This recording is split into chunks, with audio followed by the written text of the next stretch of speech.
Good morning friends, एक बार फिर आपका स्वागत है शिखर एकेडमी इंदौर के ऑफिशियल यूट्यूब चैनल पर। जैसा कि आप देख रहे थे कि हम इंग्लिश का कुछ पोर्शन स्टार्ट कर चुके हैं, जिसमें हमने सबसे पहले लिया है वर्ब। ठीक है, हमने वर्ब के कुछ बेसिक्स देखे।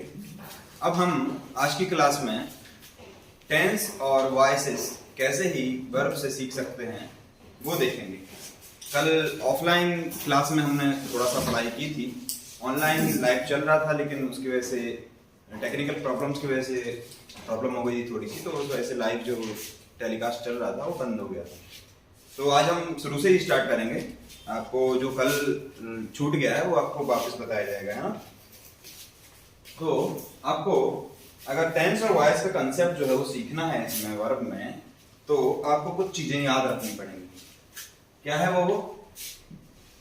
V1 या V5 वर्ब के आपको 5 हमने फॉर्म बताए थे, जिसमें V1 या V5 इज इक्वल टू क्या होगा? बोला प्रेजेंट। ठीक है,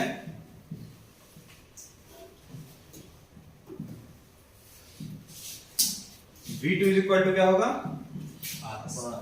past. V4 is equal to क्या होगा? कॉन्टिन्यूअस। ठीक है, और V3 मतलब क्या बताया था मैंने? अलर्ट। ठीक है, ये सब चीजें आपको याद रखनी पड़ेंगी। बस इतने से ही एक कुछ इसका V3 का थोड़ा सा कंसेप्ट और है। बस इतने से ही आप किसी भी वर्ब को देखकर वो वर्ब जो है वो किस काल में लिखी गई है, किस टेंस की है, ये आप किसी इतने से ही पता कर सकते हैं। आपको उसके बाद कोई समस्या नहीं जाएगी इसको आइडेंटिफाई करने में। ठीक है, ये आप नोट डाउन करिएगा, फिर मैं इसको V3 को अलग से समझाता हूं आपको।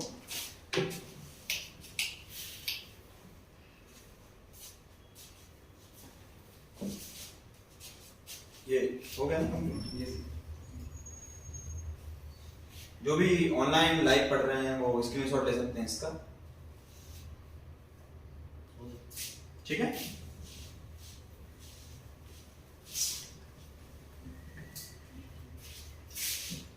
मैंने V3 के सामने लिखा क्या? अलर्ट। ठीक है, क्यों? क्योंकि V3 के आगे हमको 2 टाइप की वर्ब्स मिल सकती हैं। ठीक है, V3 के आगे हमको 2 टाइप की वर्ब मिल सकती हैं। या तो वो क्या होगा? बी का कोई भी फॉर्म होगा।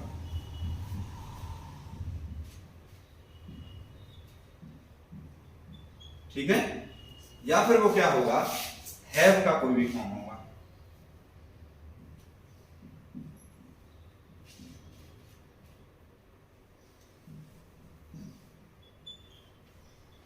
ठीक है, मैंने बोला कि V3 अगर आप किसी भी सेंटेंस में कभी भी दिखती है, आप आइडेंटिफाई करते हैं उसको। V3 को आप कैसे पहचानेंगे? कि वर्ब का आप देखेंगे कि थर्ड फॉर्म होगा, उसके आगे आपको एक अनदर वर्ब दी होगी, है ना। ये भी आपको याद रखना है, क्योंकि कभी भी V3 जो है एक हेल्पिंग वर्ब के बिना नहीं लिखी जा सकती है। ठीक है, इसीलिए मैंने बोला कि जो V3 जब भी आपको मिलेगी तो एक आगे वर्ब आपको मिलने वाली है, ये तो 100% श्योर है। तो या तो वो बी का फॉर्म होगी, ठीक है, या फिर क्या होगी? हैव का कोई भी फॉर्म होगी। ठीक है, अगर वो बी का कोई भी फॉर्म होगी तो वो क्या मेड कर रही होगी? सेंटेंस का पैसिव स्ट्रक्चर मेड कर रही होगी। ठीक है, सेंटेंस का पैसिव स्ट्रक्चर बना रही होगी। ठीक है, लेकिन अगर हैव का कोई भी फॉर्म हमको V3 के आगे मिलता है तो वो क्या कर रहा होगा? सेंटेंस का एक्टिव स्ट्रक्चर बना रहा होगा, और ये जो होगा परफेक्ट को शो कर रहा होगा। ठीक है, ये जो टेंस में हम यूज करते हैं परफेक्ट, है ना, उस चीज को शो कर रहा होगा। ठीक है, बहुत इजी है, कोई दिक्कत नहीं है ना। पैसे जो लाइव चल रहे हैं उनको मैं समझा देता हूं। पैसे मतलब होता है निष्क्रिय। निष्क्रिय मतलब ऐसा कि जो वर्ब है, वर्ब में कुछ ना कुछ काम कर रहा होगा, कुछ ना कुछ काम हो रहा होगा, है ना। तो जो इसका सब्जेक्ट जो होगा, जो भी हम सेंटेंस लिखेंगे, उसका जो सब्जेक्ट होगा वो उस वर्ब में होने वाले काम को नहीं कर रहा होगा। ठीक है, जबकि एक्टिव में क्या होगा कि जो वर्ब में जो काम हो रहा होगा उसको डायरेक्टली जो सब्जेक्ट है वो कर रहा होगा। ठीक है, धीरे धीरे हम ये सब चीजें और अच्छे से समझेंगे। ठीक है, अभी आपको ये याद रखना है। ठीक है, इसके बाद एक चीज और याद रखनी है आपको कि विल और सेल, आपका कहीं यहाँ पे बात हुई कि विल और सेल की नहीं हुई ना, लेकिन फ्यूचर टेंस में हम देखते हैं, फ्यूचर जो कोई भी टेंस लें फ्यूचर का, या फ्यूचर सिंपल फ्यूचर या सिंपल फ्यूचर इंडेफिनिट लें या फिर फ्यूचर कॉन्टिन्यूअस लें, फ्यूचर परफेक्ट लें, फ्यूचर परफेक्ट कॉन्टिन्यूअस लें, तो उसमें हम देखेंगे आप कि विल और सेल ये जो होती हैं हेल्पिंग वर्ब्स के फॉर्म में यूज होती हैं। ठीक है, और विल और सेल आप देखेंगे मॉडल वर्ब्स भी हैं। मैंने आपको मॉडल वर्ब्स गिनाई थी, है ना। मैंने बोला था will, would, can, could, may, might, must, need to, dare to, ought to, है ना, और सेल से भी उसमें इंक्लूड करनी है। ठीक है, तो ये सब मैंने आपको क्या बताई थी कि ये सारी क्या होती हैं, मॉडल वर्ब्स होती हैं, है ना। और यहाँ पे उसका हेल्पिंग वर्ब के तौर पे भी यूज हो रहा है। तो इनकी एक अलग कंसेप्ट है कि जो मॉडल वर्ब्स होती हैं वो कभी भी, कोई भी मॉडल वर्ब हो, वो हमेशा अपने जो जस्ट बात है वो तो हेल्पिंग वर्ब बनेगी, है ना। तो उनकी जो मेन वर्ब आएगी उसके बाद वो हमेशा V1 में ही आएगी। क्या में आएगी? V1 में आएगी। कोई भी मॉडल वर्ब, आपको 13 मॉडल वर्ब्स पढ़नी है, उसमें कोई भी मॉडल वर्ब हो उसके जस्ट बाद जो आप मेन वर्ब यूज करेंगे उसका हमेशा क्या करेंगे, फर्स्ट फॉर्म ही यूज करेंगे। ठीक है, चाहे वो विल हो चाहे सेल हो, ठीक है, या फिर और कोई मॉडल वर्ब हो, आप ये हम और एक्स्ट्रा अच्छे से पढ़ेंगे। ठीक है, लेकिन आपको इसके बाद हमेशा क्या करनी है, V1 ही यूज करना। ठीक है, ये इसका सही स्ट्रक्चर। ठीक है, और अभी हमको पढ़ने की दृष्टि से यहाँ पे हमको विल और सेल नहीं मिला, लेकिन हमको कहीं ना कहीं वर्ब को आइडेंटिफाई करना है, वर्ब को समझना है ना। अगर हमको विल और सेल मिल गया तो फिर हम बोलेंगे कि हमको तो पता ही नहीं है इसका क्या करना है हमको, है ना। अभी आपको यहाँ पे कहीं विल और सेल मैंने दिखाया है, मैंने बता दिया आपको कि विल और सेल मिल जाए और प्लस V1 मिल जाए आपको, तो आपको क्या कर देना है यहाँ पे, फ्यूचर चुनना। ठीक है, विल या सेल, ये विल या सेल इसलिए लिखा मैंने क्योंकि ये जो सब्जेक्ट होता है उस पर डिपेंड करता है कि कौन सा इसमें से यूज होता है।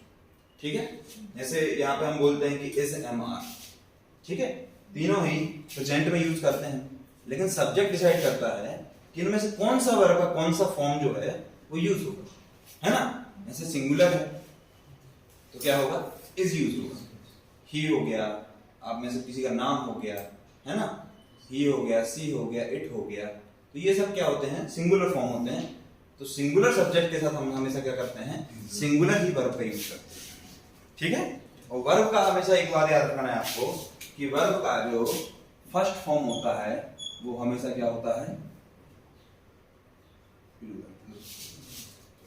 ठीक है, वर्ब का फर्स्ट फॉर्म होगा वो क्या होगा, प्लूरल।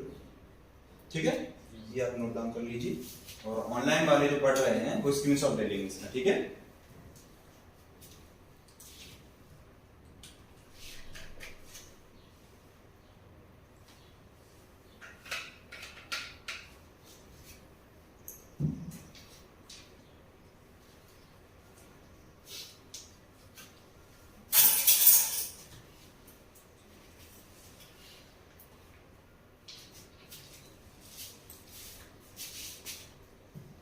अच्छा ये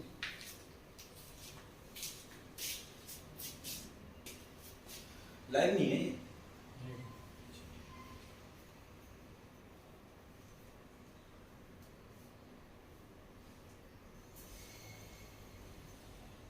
हो गया।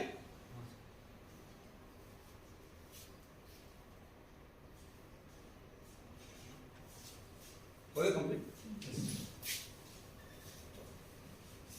15 मिनट हमारे ऐसे ही खत्म हो जाते हैं, 15-20 मिनट भी हो गए होंगे, फिर मैम आ जाते हैं तो फिर खत्म हो जाते हैं। कल ही हो जाना था पता, हम आज बनाना सीख लेते कैसे ट्रांसफॉर्म होती हैं चीजें, कैसे बदलती हैं।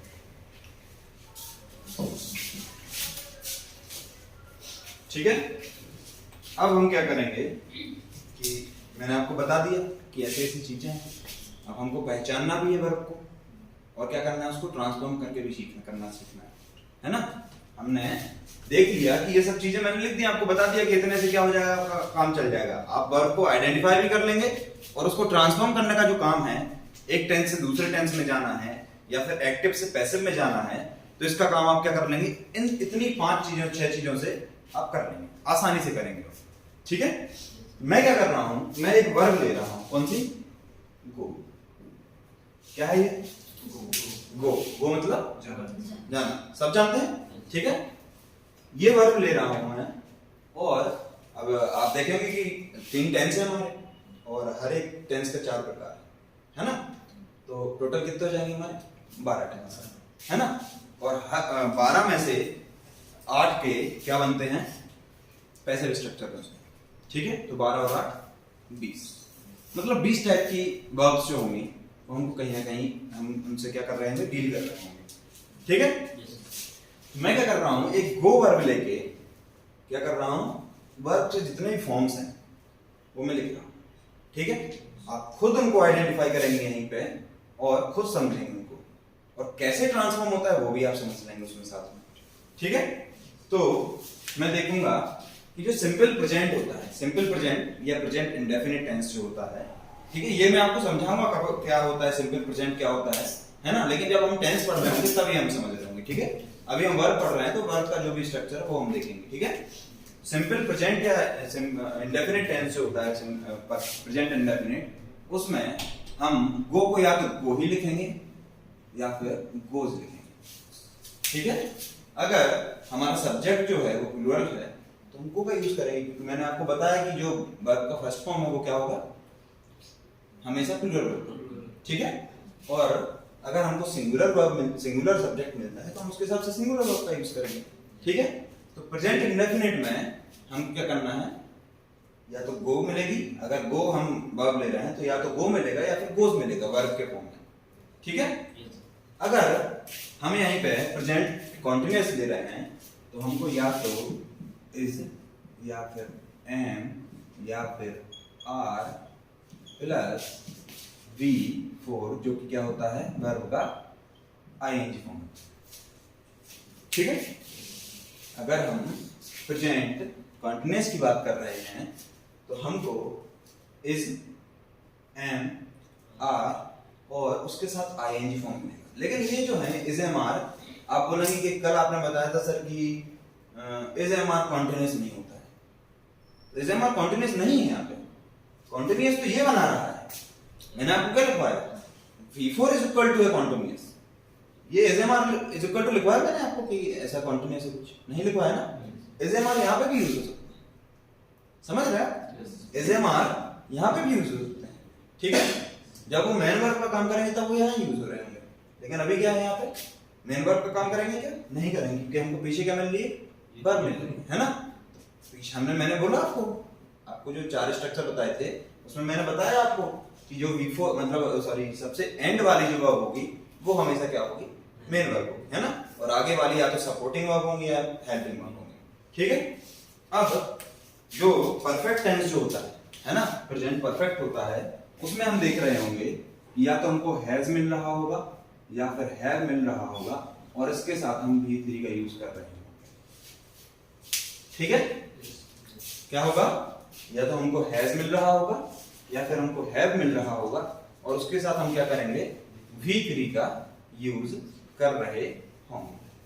ठीक है।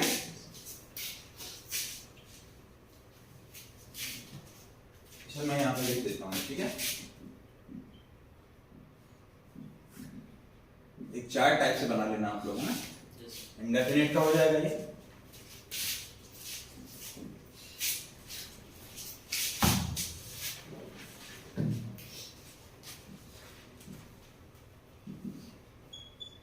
और ये समझने के लिए आपके, मतलब ऐसा नहीं कि ये मैं टेंस ही पढ़ाने लगा हूं, ये बस समझने के लिए, वर्ब का स्ट्रक्चर ही समझ रहे हो, है ना।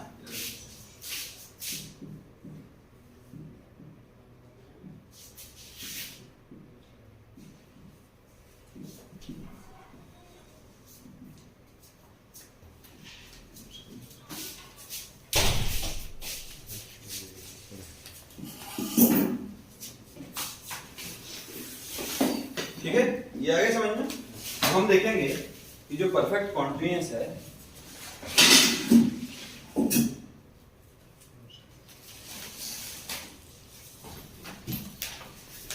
ठीक है, परफेक्ट कॉन्टिन्यूअस में हम देख रहे हैं कि या तो हमको हैज मिलेगा या फिर हैव मिलेगा प्लस बीन मिलेगा और वर्ब का फोर्थ फॉर्म या आईएनजी फॉर्म जिसको हम बोलेंगे,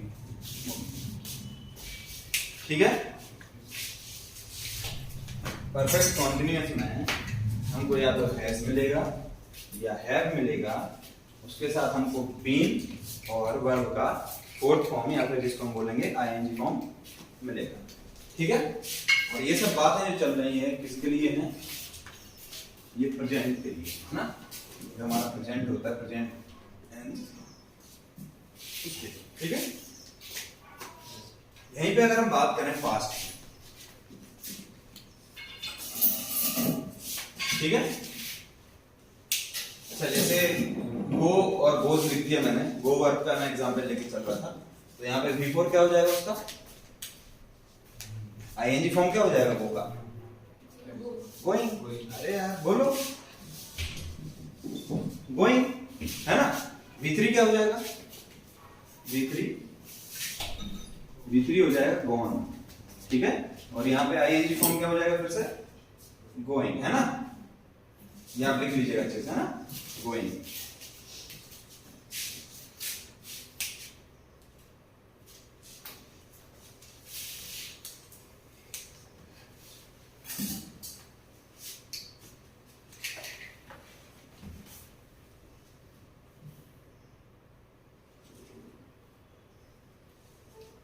ऐसे एरो करके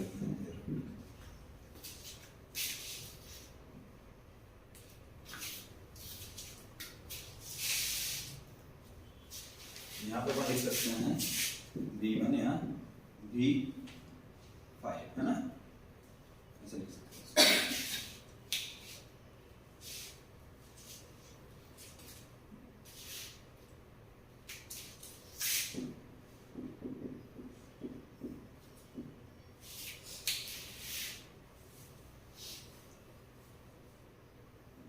ये V5 के लिए लिखा है कि जब हम V1 में एस या एस जोड़ देते हैं, है ना, तो क्या होता है, वो V5 हो जाता है और चेंज ट्रांसफॉर्म, ठीक है।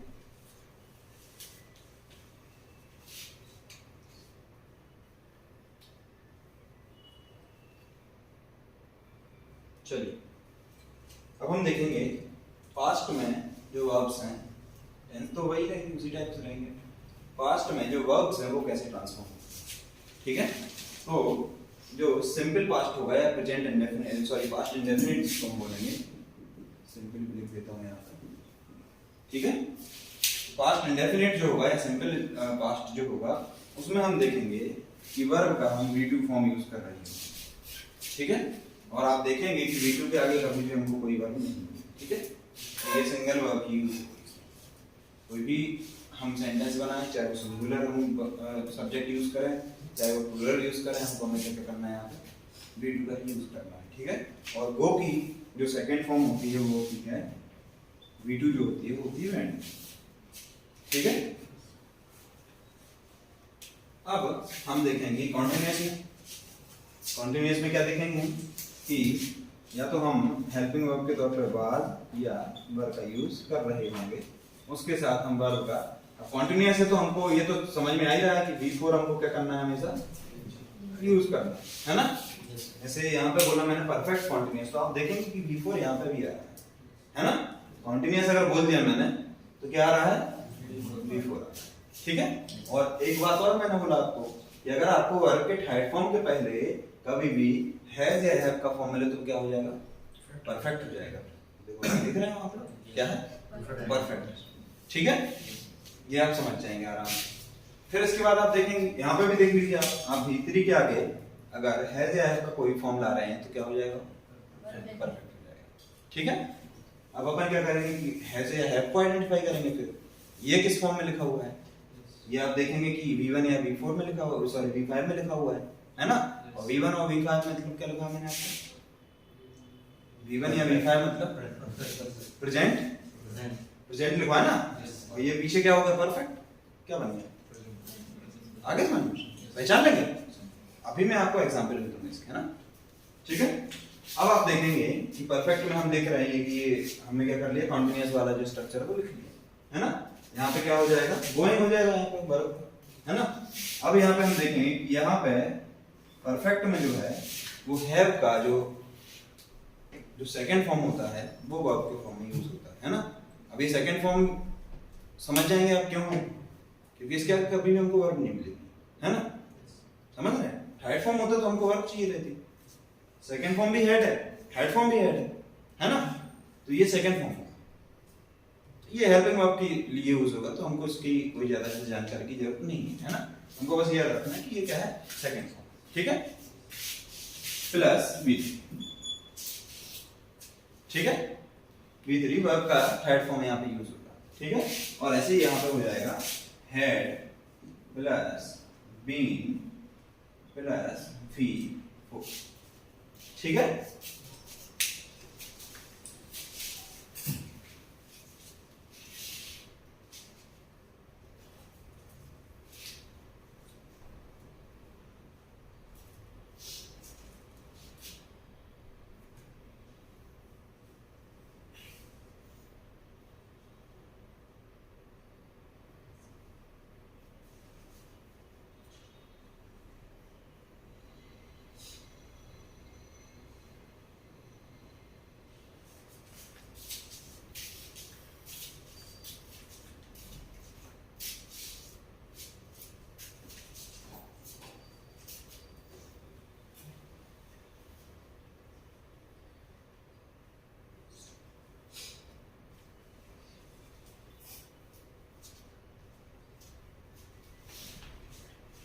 ये हेड लिखा है,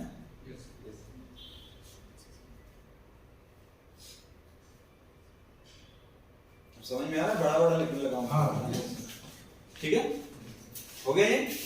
अब आप बोलेंगे कि सर ये टेंस तो आप यहीं पढ़ाए दे रहे हैं, पूरा टेंस में आप क्या पढ़ाएं, है कि नहीं। अगर हम वर्ब का ट्रांसफॉर्मेशन सीख गए तो हम टेंस सीख गए, है ना। वर्ब कैसे किस फॉर्म में लिखी जा रही है, कौन सी हेल्पिंग वर्ब का यूज हो रहा है, सिंगुलर के साथ कौन सा फॉर्म यूज हो रहा है, प्लूरल के साथ कौन सा फॉर्म यूज हो रहा है, अगर हम ये सीख गए तो क्या सीख गए, टेंस सीख गए।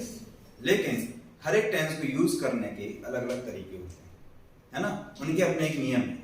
जैसे मैं बोलूं कि ये मान लो ये पास्ट परफेक्ट है मेरे पास, है ना, तो इसका एक नियम ये है, ये कभी भी अकेला नहीं लिखा सकता। इसको लिखने के लिए हमको इसके जो पास्ट इंडेफिनिट है या सिंपल पास्ट है, इसका हमको सहारा लेना पड़ेगा। कैसे, अगर मैं यहां पे बोल रहा हूं पास्ट की बात है, मैं बोल रहा हूं क्या है, पास्ट की बात है, मैंने कल यहां पे पढ़ाया था, ठीक है, मैंने कल यहां पढ़ाया था ना, है ना, मैं बोल रहा हूं ये पास्ट की बात है, कल निकल चुका ना सारा। तो एक टाइम लाइन हम बनाते हैं, है ना। टाइम लाइन क्या होती है कि ये एक रेखा है, मैं अभी कहां हूं, यहां पर, ये समय चल रहा है, ठीक है, कल का जो समय था वो यहां निकल चुका है, तो ये पास्ट हो गया। ये प्रेजेंट है, अभी चल रहा है, ठीक है, ये क्या हो गया, पास्ट हो गया, ठीक है। परफेक्ट क्या होता है, परफेक्ट हमको जो टाइम हम यहां पे हैं उससे जस्ट पहले की इंफॉर्मेशन देगा, समझ रहे हो।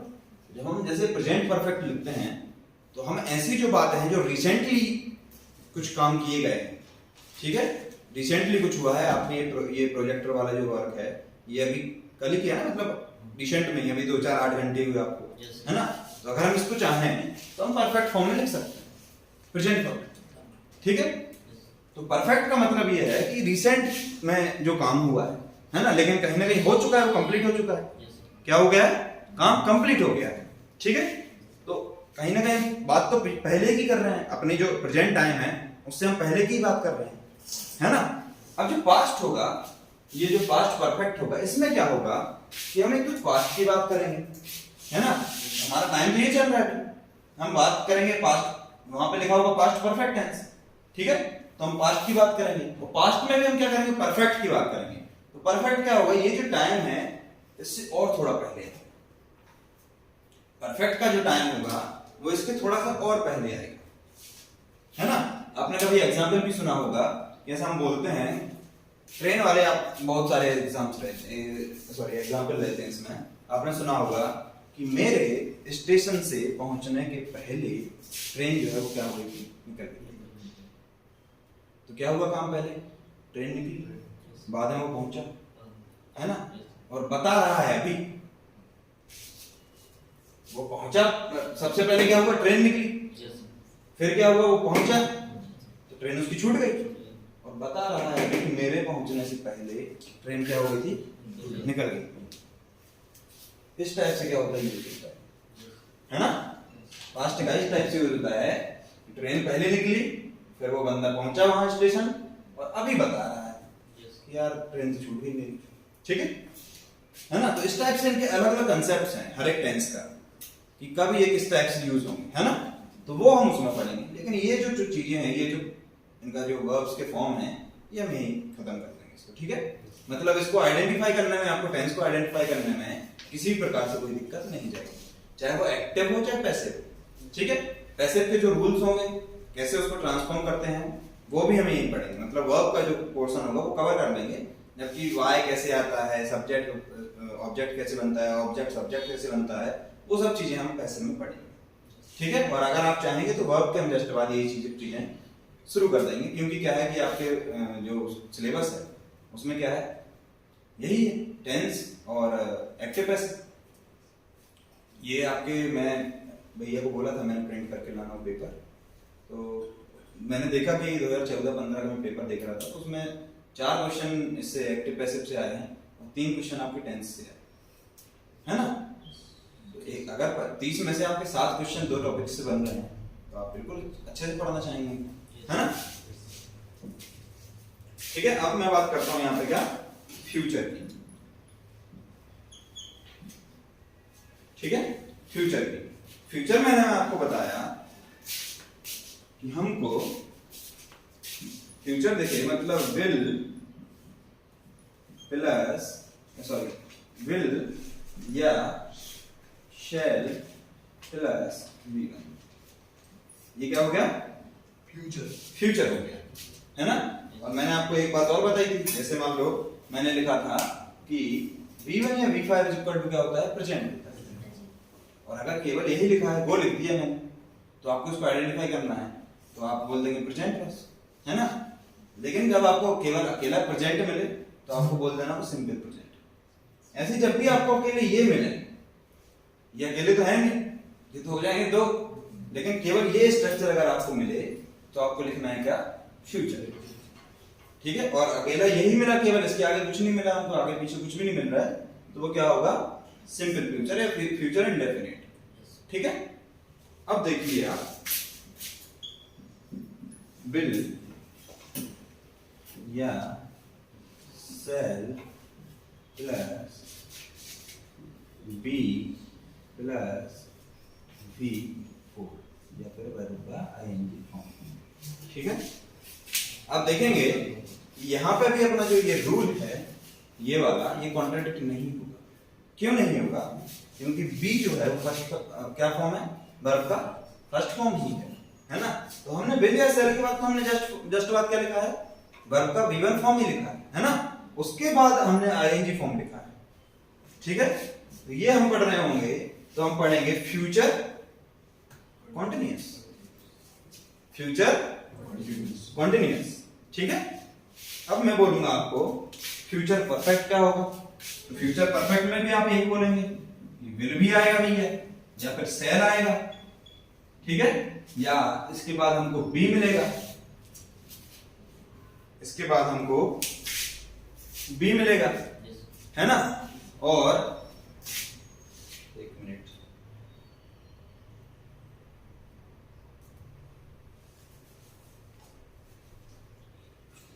परफेक्ट है ना ये, यहां पर हमको क्या मिलेगा, हैव मिलेगा, ठीक है। परफेक्ट है ना ये, तो हमको हैव चाहिए, है ना। हैव मिलेगा, और उसके बाद मिलेगा हमको वर्ब का थर्ड, ठीक है, ये आपको याद रखना है कि परफेक्ट अगर हमको मिल रहा है तो हमको कहीं ना कहीं हैव मिलना चाहिए, क्योंकि अगर V3 के पहले हैव का फॉर्म नहीं आया तो वो क्या परफेक्ट हो ही नहीं सकता कभी। समझ रहे हैं? अगर वर्ब के V3 फॉर्म के पहले हैव नहीं आया तो क्या नहीं हो सकता, वो परफेक्ट नहीं हो सकता कभी। ठीक है, अब आप इसी प्रकार से अगर इसका लिख सकते हैं क्या, इसका लिख सकते हैं हम, लिख के बताइए मुझे क्या होगा, विल या शैल, फिर क्या होगा उसके बाद, हाँ बीन, और फिर ठीक है। देखो अब हमको क्या करना है, देखो फ्यूचर बनाना है तो विल या शैल, ये तो होगा ही होगा। अब विल या शैल के बाद हमने फ्यूचर में देखा कि हमको V1 चाहिए, ठीक है, तो V1 और परफेक्ट भी है तो हमको क्या करना है, हैव ही लेना पड़ेगा, क्योंकि हम परफेक्ट तो बनाना है और हमारा ये रूल भी कॉन्ट्राडिक्ट नहीं करना है, हमको इसका विरोधाभास नहीं करना है ना। तो हमको विल या शैल भी लेना है, उसके साथ हमको परफेक्ट भी लेना है ना। और परफेक्ट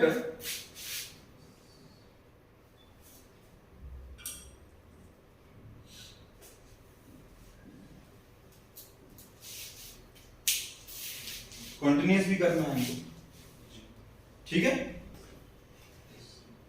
विल या शैल, हैव बीन और वर्ब का अरेंज फॉर्म, ये अपना इसमें रहेगा। और हम इसको आइडेंटिफाई भी करेंगे, मैं जब वर्ब का कोई भी फॉर्म लेके स्ट्रक्चर बनाऊंगा तो आप खुद इसको आइडेंटिफाई कर रहे होंगे, ठीक है। अभी मैं मतलब एग्जांपल से भी समझाऊंगा इसको सारे को अभी, है ना। और आप खुद ही इसका नाम देंगे, खुद आप पहचान जाएंगे, हाँ ये सच सही बताया।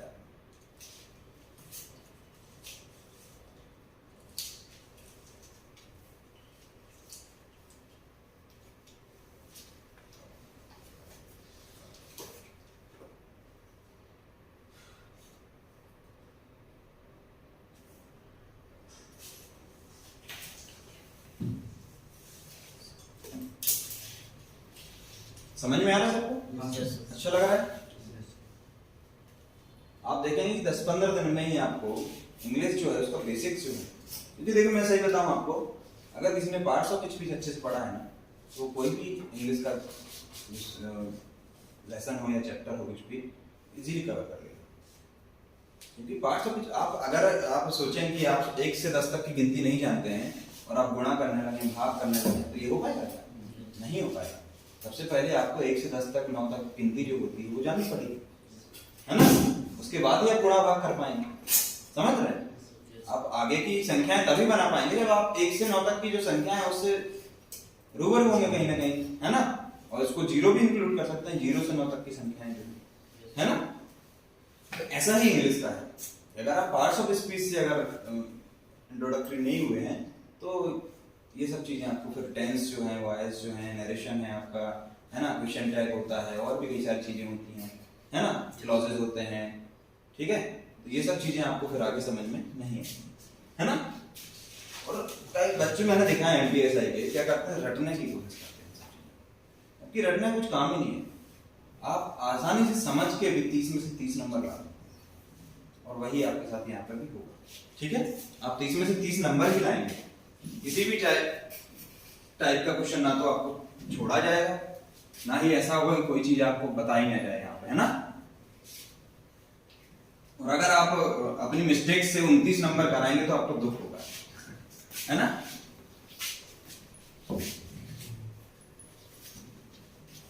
लेकिन ये उन्हीं के लिए है जो रेगुलर रहेंगे क्लास में, है ना।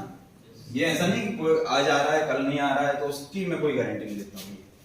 जो रेगुलर मेहनत कर रहा है, इंग्लिश को पढ़ रहा है, उसकी मैं गारंटी बिल्कुल दूंगा।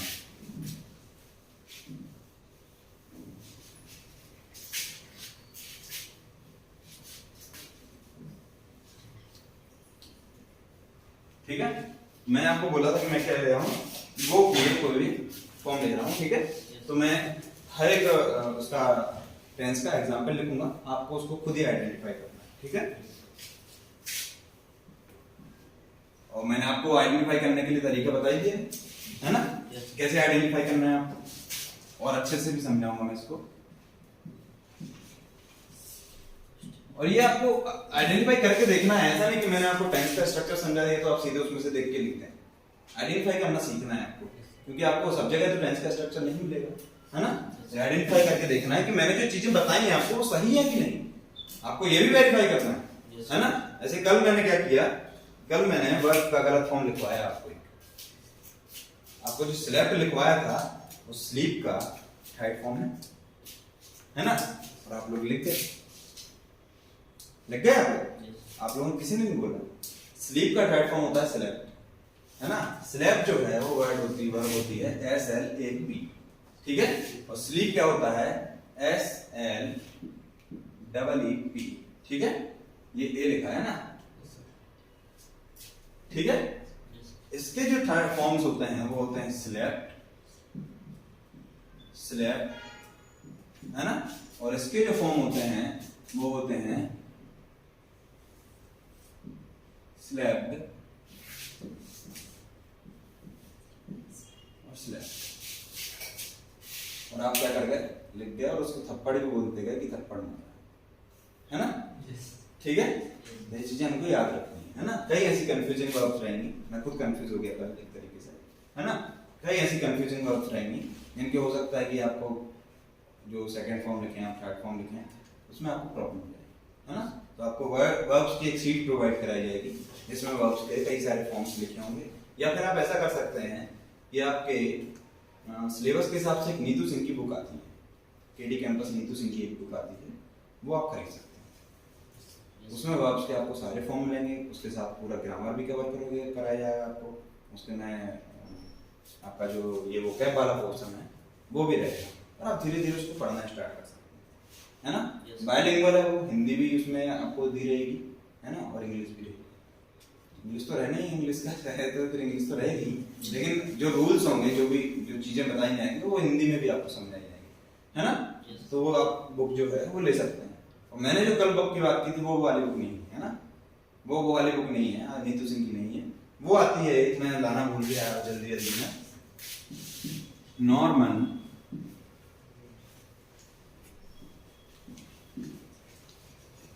लेविश, इसको बोलते हैं वर्ड पावर मेड इजी, ठीक है? ये ऐसा उसके ऊपर पूरा लिखा रहता है ना, normal lavish, word power mainly उसको बोलते हैं, और मेड इजी की बुक है ना?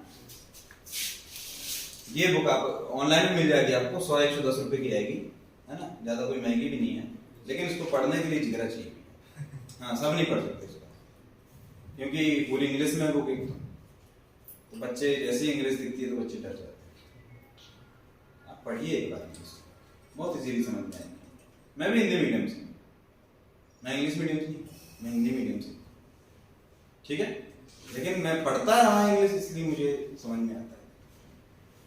मैंने कभी इसको छोड़ा नहीं, इसलिए मुझे समझ में आता है, ठीक है?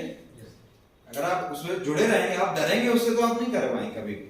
आप एक गड्ढा देख रहे हैं और उसको देख के डर रहे हैं तो क्या होगा, आप उसको कभी भी क्रॉस नहीं कर पाएंगे। लेकिन अगर आप उसको देख के आपको ये लगता है कि ये छोड़ो, मेरे को तो जंप करना है बस, समझ रहे हो? गड्ढा कैसा है, मुझे तो जंप करना है, तो आप जंप कर लें। एक बार में नहीं हुआ, हो सकता है 10 बार में, है ना? अभी मेरे साथ यही हुआ है, मेरा दिल्ली एसआई का फिजिकल था, ठीक है? मैंने रनिंग निकाली, लॉन्ग जंप निकाली, 100 मीटर होता है उसमें वो भी निकाला, लेकिन मैं हाई जंप में रह गया। और अभी आज कल ही उसका रिजल्ट आया, मतलब जो फिजिकल का टोटल रिजल्ट होता है, कितने बच्चे पास हुए, कितने, हाँ, तो मुझे बहुत दुख है, क्योंकि उसके बाद कुछ था ही नहीं। मेरे जो कट ऑफ होता है उससे करीब 60 नंबर जाता थे कट ऑफ, 200 का पेपर होता है वो, और जो कट ऑफ गया था हमारी कैटेगरी का EWS से, उससे मेरे 60 नंबर जाते थे। तो मतलब अगर मैं मेंस देता उसका तो मुझे 60 नंबर का तो वैसे ही एक प्रॉफिट था, है ना? तो सिलेक्शन श्योर था उसमें, लेकिन मेरे, और वो भी ऐसा कि लास्ट जो मैंने अटेम्प्ट दिया, जो जंप किया मैं, तो उसमें जस्ट मेरा हेड हल्का सा टच हो गया उसमें, जो डंडा रहता ना, है ना, उसमें रॉड में हल्का सा टच हो गया और वो गिर गया। और उन्होंने ऐसे इस टाइप से रहते हैं वो, मतलब जो रॉड होती है वो ऐसे एक स्टैंड टाइप से रहता है, तो तो इसमें ऐसी रखी रहती है ना, तो थोड़े से लंबे रहते हैं इसको जो रखने की जो जगह होती है ना। तो जब मेरे पहले जो बच्चे कर रहे थे उनके साइड से एकदम चिपका के रखा था उन्होंने, तो उनके कभी भी टच हुआ पैर वैर हल्का फुल्का तो वो गिरा नहीं। लेकिन जब मेरा टर्न आया था या हम 2-4 बच्चे और जो थे साथ में, उनका टर्न आया तो उन्होंने क्या किया कि एकदम बिल्कुल किनारे से रख दिया उसको, तो मतलब हल्का सा भी उसमें अगर टच होगा वो गिर जाएगा। समझ रहे हैं? ऐसे सब वो तो किस्मत है और क्या हो जाता है कभी। ठीक है, तो SMR इसके साथ में क्या लिखूं? गोइंग। ठीक है, फिर मैंने लिखा हैज या है, ये आपको करके देखना है, ऐसा नहीं कि आप देख लें उसमें और बता दें, है ना। फिर मैं क्योंकि आपको एग्जांपल भी दूंगा, मैं ऐसा नहीं कि मैं क्या हो गया, अच्छा टाइम हो गया,